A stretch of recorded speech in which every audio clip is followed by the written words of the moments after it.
네, 오늘도 10시 30분 구간 외국인과 기관 수급 통해 시장의 힌트 함께 알아보도록 하겠습니다. 오늘의 프로 참견러저 김태성 본부장 만나볼게요. 안녕하십니까? 네, 안녕하세요. 네, 조금 전도 담화 현장 연결해서 들어봤지만 불확실성이 커지면서 외국인 투자자 수급 상황 체크해 본다라면 선물은 매수하고 있지만 현물 미도로 매도세가 두드러지게 나타나고 있고요. 지수의 상승폭 역시 일부 반납하는 모습인데 과연 외국인 투자자와 기관 투자자 현 시각 기준 어떤 종목을 담아가고 있는지 지금 바로 함께 열어보시죠. 자, 오늘 시장의 키워드는 변동성, 그리고 그 안에 가장 큰 이슈는 담화 내용, 그리고 선물 옵션 동시 만기일 겁니다. 그래서인지 외국인 투자자 역시 기존에 매수하던 종목에서 굉장히 그 색이 바뀌고 있다는 모습 나타나고 있는데요. 삼성전자에 대한 매도세가 이어지고 있는 가운데 SK하이닉스, 네이버 등 기존 담아가는 종목 역시 매도세 전환하고 있고요. 오히려 큰 폭으로 빠지는 종목 위주로 다시 한번 담고 있습니다. 두산에너빌리티, 그리고 제약주 내에서 펩티론과 SK바이오팜, 그 외에도 삼성 바이오리스까지 담아가고 있고요. 오랜만에 반도체 장비주를 대거 담으면서 외국인의 포지션과 시선이 바뀌는 것이 아닌지 점검까지 필요할 것 같은데요. 일단 첫 번째 종목 먼저 함께 점검해 보도록 하겠습니다. 일단 오늘 1위에 있는 종목이죠. 두산에너빌리티입니다. 사실 다양한 좀 정책적인 불안정 속에 큰 폭으로 하락하기도 했는데요. 이런 비상계엄 여파에 따라서 구조 개편을 철회했습니다. 오늘 두산그룹도 두 종목이나 담아가고 있는데요. 과연 그룹주의 향방 점검해야겠죠? 일단 그룹주 내에서 보면 계속해서 이제 불확실성이 지금 자리 잡혀 있는 상황이다 보니까 참 주가가 오르기에도 그렇다고 빠지기에도 굉장히 복잡한 경우의 수를 가지고 있는 상황인 것 같습니다. 그런데 여러 가지를 다 차초하고 두산에너빌리티가 가지고 있는 본업의 힘을 놓고 보자면 원전의 에너지는 우리나라만의 선택, 그리고 이제 현 정부만의 어떤 정책이 아니라 글로벌적으로 지금 계속 에너지의 어떤 패러다임이 바뀌어가면서 굉장히 선호도가 높아지고 있었던 상황이 아니었나라고 좀 보시면 될 것 같습니다. 물론 지금 여러 가지 정치적인 정책적인 이슈가 불거지면서 우리나라 이렇게 되면 원전 수출에 대한 부분도 굉장히 일정이 미뤄지는 것 아니야? 혹은 수출이 안 되는 것 아니야? 당연히 불안감이 휩싸일 수밖에 없는 상황이긴 해요. 네. 하지만 본업에서의 지금 성과를 놓고 보면 단기적으로는 조금 어렵다 하더라도 중장기적으로 원전은 특히 대형 원전뿐만 아니라 이 SMR이라고 불리우는 소형 원전 같은 경우에는 저는 계속 투자가 필요하는 그러한 상황이 아닌가라는 생각이 듭니다. 그래서 두산에너빌리티도 외국인의 순매수의 어떤 이 포인트는 지금의 가격이라면 일단 포트에 담아놔도 괜찮지 않겠나라는 저는 그 생각에 동의를 하는 바, 저는 두산에너빌리티도 저는 지금의 가격, 저는 여러분들이 중장기적으로 조금 길게 가져가실 수 있으시다면 굉장히 매력적인 부분들이 많다라는 의견 한번 드려보도록 하겠습니다. 네, 두산에너빌리티 중장기적으로 봤을 때 충분히 매수 가능하다라는 의견 주셨습니다. 오늘은 오랜만에 등장한 이 섹터도 함께 점검해 봐야 되겠죠. 바로 펩트론입니다. 비만 치료제에 대한 호재가 속속히 간밤 들어왔습니다. SK그룹주 내에서도 CDMO 관련된 해외 기업 수주 소식을 전한 바 있고요. 일론 머스크 역시 비만 치료제 가격을 낮춰서 더 많은 사람의 건강을 도모해야 한다라고 밝히기도 했는데요.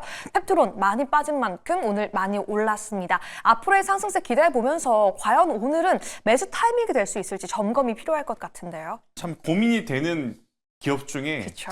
펩트론이 저는 요새 개인적으로도 가장 고민입니다. 그쵸. 안 사기에는 포모 현상이 너무 심하게 올 것 같고, 그렇다고 가지고 있기에는 지금 굉장히 부담스러운 부분들이 많은 것 같고, 그러면 부담스러운 부분이 뭐냐라고 하면 당연히 라이센스 아웃에 대한 결과값이 아직까지도 명확하게 나오고 있지 않다라는 부분이고, 또 우리나라 제약바이오 특성상 라이센스 아웃이라든지 글로벌 빅파마와 계약을 체결한 이후에 나올 수 있을 새로운 뉴스가 조금 저는 부담이 되거든요. 그래서 일단 펩트론은 조금은 아쉽지만 보유하고 계신 분들이 조금은 더 높은 가격대까지 끌고 가시는 것은 유리하나, 없으셨던 분들이 오늘의 상승세를 보면서 공격적으로 추가 진입이라든지 신규 매수를 하기에는 저는 굉장히 부담스럽다라고 이야기 드릴 수밖에 없을 것 같아요. 하지만 이 스마트 대포 기술이죠. 약물 지속형 플랫폼에 대한 이 성장 가능성은 비만과 당뇨뿐만 아니라 다양한 어떤 확장성을 가지고 있는 그런 상황이기 때문에 저는 오히려 라이센스 아웃, 그 다음에 새로운 뉴스 이런 불확실성이 다 마무리되고 나서도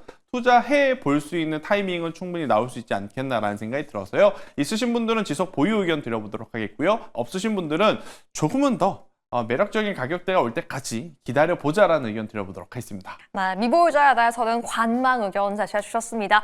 오늘 더욱더 변동성이 커지지 않을까 걱정이 되는 시간인데요. 과연 이런 날 외국인의 종목 중에 저희도 어떤 종목을 따라잡아야 될까요? 본부장님의 픽은요? 네, 일단 오늘 사실 제약바이오가 이렇게까지 좋을 거라고 생각 못 했거든요. 그쵸. 간밤에 헬스케어, 미국 헬스케어 섹터가 조금 내렸기 때문에.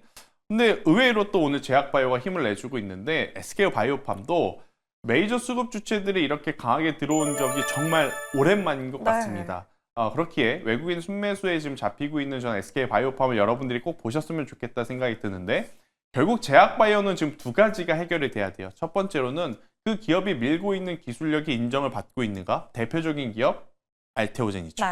그리고 인정을 받을 거냐 말 거냐 고민하고 있는 기업 대표적으로 펩트론이죠. 그렇죠. 이제 두 번째, 그 기술을 가지고 돈을 잘 벌고 있느냐 아니면 돈을 잘 벌 준비를 하고 있느냐 아니면 못 벌고 있느냐. 제일 잘 벌고 있는 기업은 삼성 바이오로직스죠. 네. 그리고 두 번째, 잘 벌 준비를 하고 있는 게 저는 SK 바이오팜이 아닌가라는 생각이 들어서요. 네. 저는 다른 종목보다는 SK 바이오팜을 오늘 한번 꼭 체크를 해보자라는 의견 드리도록 하겠습니다. 네, 다양한 좀 기업들에 대한 의견까지 함께 제시해 주셨는데요. 돈을 잘 벌 것으로 예측되는 기업이다. SK 바이오팜까지 함께 오늘 외국인 수급 탑픽으로 함께 정해보도록 하겠습니다. 과연 현 시간 오늘은 기관 투자자 어떤 종목 담아가고 있을까요? 지금 바로 함께 열어보시죠. 네, 기관 투자자 역시나 이 국내 증시 대형주 위주로 이 자금 들어오는 모습 확인되고 있고요. 오늘의 기관의 특징은 반도체 종목을 정말 많이 담아가고 네. 있다는 겁니다. 오랜만이죠. 한미 반도체부터 테크윈까지 외국인과 귀가한 반도체 장미주에 집중 공격하고 있다는 모습 체크가 할 수 있겠고요. 오히려 이 수급 변동성이 큰 날이라서 그런지 신규 상장주면서 엔터주인 노머스도 특징적으로 등장하고 있고요. 역시나 제약바이오주의 날이 될 수도 있을 것 같습니다. 알테오젠과 펩트론, 그 외에도 양자 관련주가 오늘 또 핫한 키워드죠. 엑스게이트까지 포착되고 있습니다.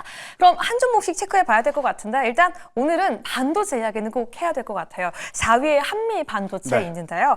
필반 지수가 상승 나타나면서 사실 최근 민감하기도 했습니다만 반도체에 대한 오늘의 수급이 확실하게 포착되고 있어요. 네. 그 중심에 또 한미 반도체가 있을 텐데 저희의 투자 시점은 언제쯤으로 볼 수 있을지 좀 점검이 필요하거든요. 일단 한미 반도체 같은 경우에는 저는 오늘도 괜찮다라고 좀 말씀드릴 수 있을 것 같아요. 네. 일단 저는 두 가지의 죄송합니다. 두 가지의 이유를 좀 말씀드리고 싶은데 일단 첫 번째, 최근에 지금 이 HBM 관련한 이야기가 계속해서 힘이 좀 떨어지고 있었던 상황이었죠. 특히나 반도체 IT뿐만 아니라 제약바이오도 IR을 하게 되면 유독 IR하고 나서 빠지는 경우가 많았어요. 네. 대표적으로 테크윈도 마찬가지였고 한미 반도체 오늘 IR 일정이 있죠.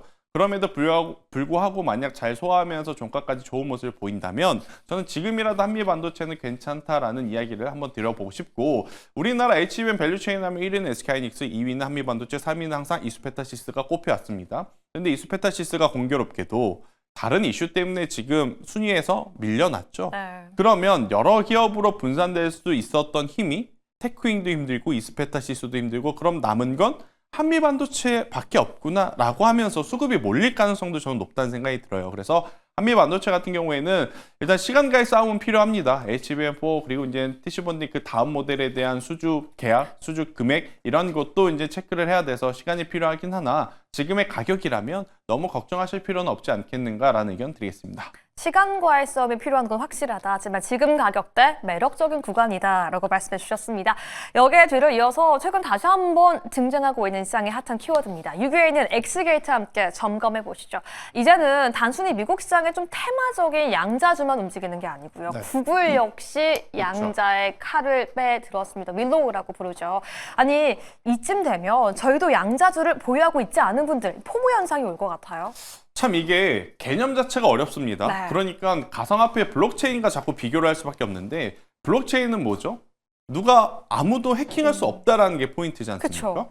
그런데 또 이 양자암호는 무엇이든지 공략 가능하다라는 게 또 핵심이기 때문에 그렇네요. 지금 두 가지가 그러니까 창과 방패가 계속 이 공존하면서 어느 쪽에 지금 베팅을 해야 될지 참 어려운 것 같습니다. 네. 특히나 지금 비트코인도 올라가고 있고 그리고 양자 관련주인 아이온큐도 간밤에 살짝 조정이 나오긴 했지만 3개월 추이로 봤을 때 엄청나게 강하게 올라가고 근데 이걸 우리나라 시장에 대입을 하면 조금은 아쉽습니다. 왜? 양자암호 미국도 아무리 빨라봐야 2030년이라고 하죠. 그럼 그 기간 동안 기업이 손만 놓고 있을 수는 없지 않습니까? 그렇죠. 그런데 우리나라 기업들 중에 양자암호 관련주 중 실적이 좋은 쪽이 다소 없다라는 거죠. 상승률로 놓고 보자면 엑스게이트와 같은 기업들을 체크할 수는 있지만 저는 투자의 관점으로 보면 조금은 곁다리에 있을 수 있는 통신 장비주가 오히려 낫지 않나? 그러니까 양자암호가 본격적으로 시작되기 전까지 기존의 사업부에서 돈을 벌면서 버티고 만약 양자에 대한 부분이 성공이 되면 그걸로 돈을 크게 앞으로 벌어들이면 되니까 저는 이쪽에 대한 작은 중소형주를 보시기보다는 오히려 우리나라 기업 기준으로 보면 통신장비주가 더 낫겠다라는 의견 한번 드려보도록 하겠습니다. 네, 저는 좀 오늘의 트렌드에 집중을 해보면서 질문을 드렸는데 과연 우리 본부장님께서는 기관의 종목 중에 어떤 종목에 집중하고 싶은지 질문 드려보도록 하겠습니다. 오늘의 트렌드에 그렇게 부각한 기업은 아닌데 네. 그래도 정말 조정이 이쯤 되면 고민해봐야 되나 하는 시점에 반등이 나왔던 기업이 있어서 저는 삼성중공업을 한번 좀 말씀드리고 싶고요. 네. 조선주들에 대해서 여러분들 반신반의 하셨을 것 같습니다. 아니 트럼프가 그렇게 원한다면서 왜 주가는 테슬라만큼 못 가? 이렇게 좀 생각을 하셨는데 어제 그리고 오늘 결국 이제 그들의 시설을 보면서 아, 조정은 결국 기회였구나 라고 느끼셨을 것 같은데요. 트럼프 2기 시작도 안 했습니다. 본격적으로 시작하게 되면 이들의 관심도는 더 높아지기 때문에요. 저는 이쪽에 대한 관심도 높여도 된다라는 의견 드리겠습니다. 네, 다시 한번 삼성중공업 조선주에 관심 가져보자라고 말씀해 주셨는데요. 그렇다면 많은 분들이 과연 이번 주를 마무리하고 다음 주를 준비하면서 저희는 목요일 현 시점에 어떤 종목을 담아가야 할지 고민도 많이 될 것 같습니다. 옥석 가리게 봐야 될 것 같은데요. 외국인 대 기관, 기관 대 외국인. 이 종목들이 고르기 어렵습니다. SK바이오팜 대 삼성중공업인데요. 한 종목만 골라주신다면요. 둘 다 너무나 좋은 기업이거든요. 그쵸? 일단은 저의 입맛에 오늘은 제약바이오가 조금 더 강해 보이기 때문에 네. SK바이오팜을 좀 말씀드릴 수 있을 것 같고요. 결국 이제 처방자 수를 보고 추적할 수 있다라는 것, 또 수주 잔고를 보고 추적할 수 있다라는 삼성중공업의 어떤 특징이 둘 다 비슷하다라고 좀 보시면 될 것 같아서요.